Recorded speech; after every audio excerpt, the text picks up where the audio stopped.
지금 여러분께서는 CPBC 광주가톨릭 평화방송 김선균 국장이 진행하는 함께하는 세상 오늘을 듣고 계십니다. 네, 윤석열 대통령이 어제죠. 해병대원 최상병 특검법에 대해서 거부권을 행사했습니다. 정진석 대통령 비서실장은 특검에 찬성하는 여론이 우세하지만 거부권 행사 이유를 설명하면서 여론의 반전을 꾀하는 모습 보이고 있습니다. 이 때문에 야권에서는 일제히 반발하고 있는데요. 오늘 톡 쏘는 정치 이야기 코너에서는 한 주간의 우리 정치 현안 김성수 시사평론가와 짚어보겠습니다. 평론가님 안녕하십니까? 안녕하세요. 김성수입니다. 자, 윤 대통령이 그동안 시사를 해온 바와 같이 결국에는 최해병이라고 이제 표현을 하던데 최해병 특검법을 거부했죠? 예, 그렇습니다.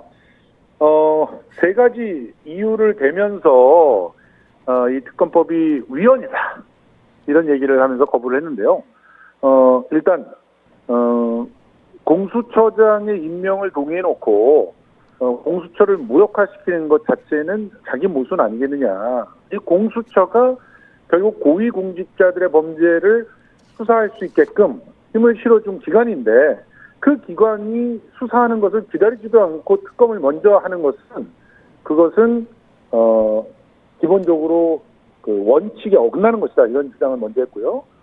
두 번째로 그 삼권 분립에 어긋난다는 얘기를 했어요. 그 얘기는 지금 여야가 합의를 해가지고 특검이라고 하는 것이 한시적으로 적용되는 거라는 거예요. 그러니까 합의하지 않으면 특검이라고 하는 게 존재하지 않는다는 거죠. 검찰이든 공수처든 그 사정기관들이 자기 역할들을 갖다가 하게끔 기다려야 되는 건데. 근데 지금 이 특검은 합의가 되지 않은 거 아니냐. 그러니까 야당이 일방적으로 그 밀어붙여서 특검이 통과됐고, 그리고 그 특검에서 결국 대한변협에서 4명을 뽑아 올린다고 해도 그 2명을 야당에서, 그것도 민주당에서 선택하게 되니까 고발인이 자기 검사를 고르는 것과 동일하다. 이런 주장들을 갖다 또 했습니다. 그리고 지금 이 상권 분립의 위해가 되는 것은 그 대통령이 이런 그 특별법들을 그 가지고 들어왔었을 때 그 대통령의 권한들이 있어야 되는 것인데 결국 대통령의 권한이 제한되는 그런 형태의 특검법이기 때문에 이것도 역시 위헌적 요소가 있다 이런 얘기를 했는데요. 그런데 이 말들은 고스란히 그 윤석열 대통령한테 다시 돌아갈 수 있는 상황들 아니겠습니까? 실제로 그 법은 입법부에서 만들어지게 되어 있는데요. 입법부에서 법을 갖다가 만들지 않아 준다고 대통령령으로 일을 막 진행을 하고 있잖아요. 이번에 문제가 됐던 직구 제한에 대한 조치도 대통령령으로 진행하려다가 여론의 거센 반발에 막혀가지고 진행되지 못했던 거 아니겠습니까? 사실 이런 내용들도 입법을 통해서 진행을 해야 마땅한 내용인데 꼼수로 대통령의 권한을 자꾸 늘렸던 것입니다.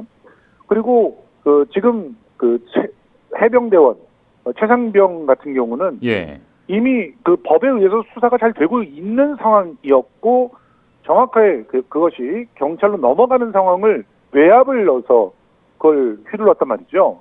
그거 자체가 대통령의 그 권한을 넘어서는 남용을 한 것이 있지 않겠습니까? 이렇게 서로의 그 존재 가치를 폭력적으로 뒤집어 놓는 그런 행동들을 갖다 선택을 해놓고 이제 와서 의회가 하고 있는 것만이 폭력이다. 이렇게 얘기한다는 것은 어불성설이죠. 특히 의회는 다수결로 결정되는 겁니다. 대통령과 경찰과 이 사이는 경찰이 독립적으로 수사를 할 수 있게 대통령이 외압을 넣으면 안 되는 그런 상황이지만 의회는요, 다수를 점하게 되면 그 다수의 뜻으로 국회가 굴러가게끔 해 놓지 않았겠습니까? 심지어 패스트 트랙이라고 하는 걸 걸어가지고 일정 기간 동안에 충분히 자숙하고 합의를 할 수 있는 기회를 줬음에도 불구하고 소수가 무조건 여당이라고 땡깡을 부리면 그러면 의회에서 법을 만들 수 없다라고 주장하는 것은 이거는 의회를 부정하거나 혹은 의회를 무력화시키는 조치라고 볼 수 있죠. 아무튼 지금 그 여당에서는요, 재표결을 하는 이게 사실 거부권이라는 게 재부의 요구권이지 않습니까? 네. 그래서 재부의를 했었을 때 찬성표를 던질 수 있는 그런 여당 의원들이 지금 벌써 3명이 나와 있습니다. 그렇기 때문에 더 이상의 이탈표를 막기 위해서 안간힘을 쓰고 있는데요. 어떻게 될지 또 지켜봐야 될 것 같습니다. 네. 자, 그런가 하면 이재명 더불어민주당 대표는 어제죠. 최혜병 특검법에 대해서 제2요구권을 행사한 데 대해서 외압의 실체가 대통령이라는 의심을 키울 뿐이다. 이렇게 좀 직설을 했죠. 그렇습니다. 고발인이 검사를 고를 수 없다면 당연히 피의자도 검사를 고를 수 없어야 되는 거 아닙니까? 근데 실제로 지금 그 윤석열 대통령이 외압의 실체라고 가정한다면 그 실체 자체가 지금 현재 범죄자인 거예요. 피의자죠.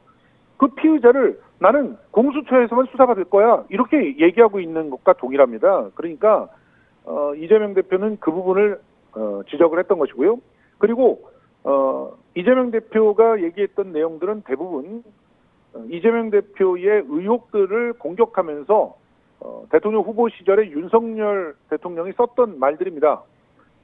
특히 그 특검을 갖다 거부한다는 것은 그 본인이 범인이라고 하는 얘기 아니냐라는 그런 얘기를 고스란히 돌려주면서 그리고 또 본인이 얘기했던 수사권으로 보복하면 깡패지 검사냐라고 하는 얘기도 거론하면서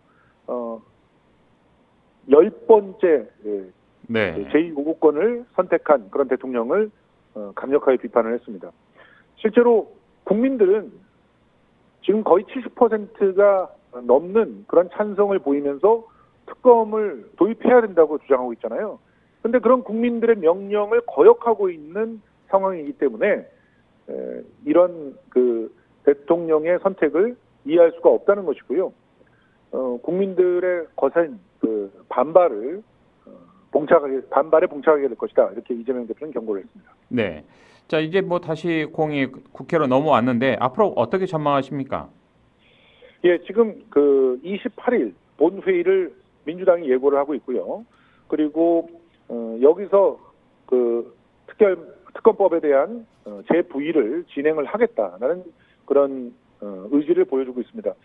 지금 민주당에서는 다선 의원 중심으로 여당에서 낙선되었거나 낙천이 돼 있는 그런 사람들, 그런 의원들을 지금 접촉하고 있다고 소문이 흘러나오고 있고요. 네. 그런 낙천자들을 대상으로 해서 여당인 국내임에서도 강력하게 단속을 하고 있는 그런 상황입니다. 지금 17표가 이탈했을 때는 통과가 가능합니다. 그중에서 3명은 사실상 찬성을 선언을 했기 때문에 했죠. 예. 그러면 14표만 더 나온다면 통과가 가능하다는 것이거든요. 그리고 14표가 더 나오지 않아도요.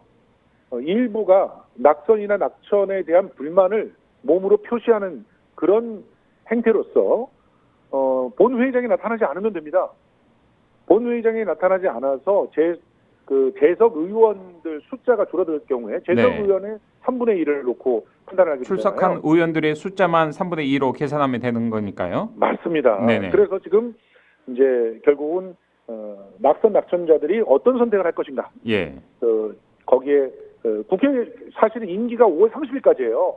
그럼 나는 마지막으로 우리 그 지역의 뭐 상황들을 갖다 보기 위해서 가겠다라고 얘기하고 그냥 내려가 버리면 충분히 명분은 그것을 될 것 막을 수 있는 같습니다. 명분이 없거든요. 네. 자, 그래서 사실 5월 28일 과연 어떤 상황이 될지 굉장히 흥미진진해지는 상황인데요. 거부권을 만약에 지키기 위해서 국민의힘의 낙천자들까지 작동하게 된다면 이제 민정수석 등을 정비함으로써 확실하게 검찰을 다시 틀어잡은 윤석열 대통령의 승리라고 봐야 됩니다. 근데 그것이 과연 승리로만 끝날까요? 국민들은 과연 그렇게 또다시 해병연대 등의 그 눈물을 그냥 보고만 있을지 지켜봐야 될 것 같습니다. 네. 자, 21대 국회 사실상 이제 마지막 28일이 본회의인데 좀 결과 국민들의 좀 뜻에 맞게끔 나왔으면 하는 바람입니다. 자, 김진표 국회의장이 이제 최혜병 특검법과 관련해서요. 합의가 되지 않더라도 재심의 요청된 법안에 대해서 표결을 통해 최종적으로 좀 정리할 수밖에 없다. 이런 취지로 이야기를 했네요. 지금 김진표 의장 같은 경우는 이미 바로 직전에 국회의 최상병 특검법을 발의하는 그 건과 관련해 가지고 민심의 무서움을 갖다 봤거든요. 그렇게 맛보고 난 다음이기 때문에 지금 28일 날 이 발의를 갖다가 그대로 재부의를 진행을 하고 합의가 안 된다고 해도 의장으로서 그걸 할 수밖에 없다는 그런 입장을 정확하게 밝히고 있어요. 그것이 국회 입법 절차 아니겠느냐 얘기를 했는데 맞습니다. 지금 패스트트랙을 한번 거쳐서 자동 부의가 되는 그런 상황인데도 그걸 붙잡고 힘겨루기를 가서 계속 해왔던 것 자체가 국회의장으로서의 중립의 의무를 어긴 거라고 볼 수밖에 없어요. 사실상 국민의힘에 손을 들어준 거죠. 근데 이번에도 또다시 28일 날 재부의되는 것을 합의를 핑계로 삼아가지고 거부한다고 한다면 그러면 국회의장으로서 정말 부끄러운 그런 마지막을 하게 되는 것이기 때문에 일단 부의가 되는 것 자체를 막을 수는 없을 것 같습니다. 물론 부의 이후의 결과를 책임지지 않는 상황이기 때문에 의장으로서는 어깨는 상당히 가볍다고 볼 수 있습니다. 네. 자, 그런가 하면 더불어민주당 내 국회의장 이제 경선 과정에서 낙선했죠. 추미애 당선인이 이 결과에 이제 반발하는 강성 당원들을 향해서 세상 살아보니 성질대로 다 되지 않더라 이런 취지로 탈당 보류를 호소하고 있는데 이게 어느 정도 좀 먹혀들지 모르겠습니다. 사실은 지금 거의 일주일 내내 지금 민주당에서는 이 국회의장 선거에 대한 후폭풍에 시달리고 있습니다.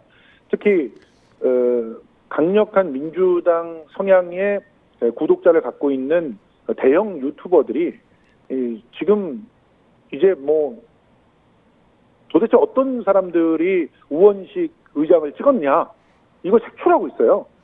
그러니까 이런 상황까지 가게 되다 보니까 우원석 의원의 입장에서도 굉장히 난감한 상황이 되었고요. 그리고 우원식 의원을 밀고 있었던 우상호 의원을 비롯해가지고 굉장히 많은 다선 중진 의원들은 정말 자기 입장을 어디에 표력하기도 굉장히 어려워진 그런 상황이 됐습니다.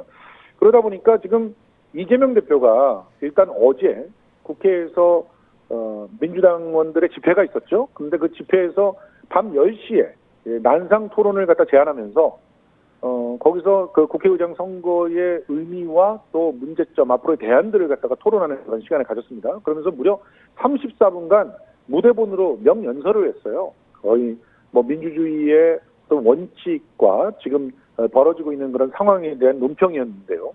이제 그런 호소를 했음에도 불구하고 아직까지 당원들의 분노는 가라앉지 않고 있으니까 이제 스스로 당선인이 또 추미애 당선인이 스스로 탈락을 했음에도 불구하고 그 탈락 가지고 탈동을 하면 안 된다는 그런 호소까지 한 건데요. 이제 앞으로 좀 더 지켜봐야 되겠지만 적극적으로 이 두 리더가 나섰기 때문에 이제 더 이상의 국회의장 선거에 대한 논란은 사그라들지 않을까 이렇게 보고 있습니다. 그렇지만 이런 현상은 당원들이 주권을 갖고 있다는 명백한 선언이기 때문에 앞으로 정당 정치에 있어서 굉장히 변화를 크게 가져오진 않을까 하는 예상을 해볼 수 있을 것 같습니다. 네. 자, 그런가 하면 뉴스타파가요. 대북송금 이 사건과 관련해서 김성태 쌍방울그룹 회장이 자사의 주가를 띄우기 위해서 북측 인사와 이제 사전에 모의를 했고 이를 통해서 이제 발생할 수익금도 북측과 나누기로 했다라는 취지의 첩보가 담긴 국정원 비밀 문건을 입수해서 단독으로 보도했네요. 그렇습니다. 2023년 2월에 수원지검에서 수색영장을 제시를 했나 봐요. 그래서 국정원에서는 2급 기밀문서 3건을 수원지검에 보냈습니다. 여기는 009600이라고 하는 암호명을 갖고 있는 당시의 아태 평화위원회 위원장이었던 안부수 씨에 대한 프로젝트에 대한 보고서였습니다. 이 프로젝트는 2019년에 사실상 종결된 것으로 올라갔고요. 그 종결된 그런 이유가 이 안부수라고 하는 사람이 쌍방울의 계열사인 나노스의 주가를 띄우기 위해서 일부러 대북 사업을 갖다 활용하고 있더라라는 그런 의혹들이 제기된 거예요. 이 의혹이 심각해진다면 국정원이 사실상 주가 조작의 공범이 될 수 있지 않겠습니까? 그래서 국가정보원에서는 우리가 휴민트라고 얘기하는 일종의 활동가 안부수와의 프로젝트를 종결하게 된 것입니다.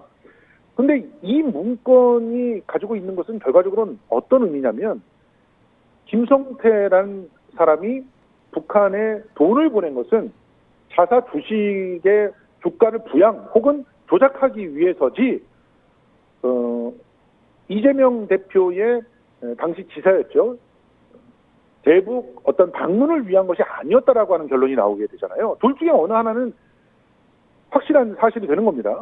그런데 이 내용들이 수원지검에서 확보를 했음에도 불구하고 그런 내용은 전혀 이번 재판에 있어서도 그랬고 또 언론들에 의해서도 그렇고 2023년 2월 이후에는 전혀 다뤄지지 않았어요. 재미난 것은 이 수원지검이 이 수색영장을 확보했을 지점, 그 시점에 그 김행 씨는 비대위원회 자격으로 나와서 이 쌍방울 대북 사업이 실제로는 이재명식 주식 사기였다. 이런 식으로 이재명이 주식 사기의 이득을 나누려고 했던 것처럼 주장을 했던 적이 있거든요. 네. 그런데 그 이후로는 그런 얘기들이 다 사라져버린 겁니다. 그래서 이 뉴스타파의 연속 보도가 지금 3일 연속으로 보도를 하고 있는데 굉장히 충격을 주고 있습니다. 예, 알겠습니다. 오늘 말씀 여기까지 듣겠습니다. 고맙습니다. 고맙습니다. 지금까지 김성수 시사평론가와 함께했습니다.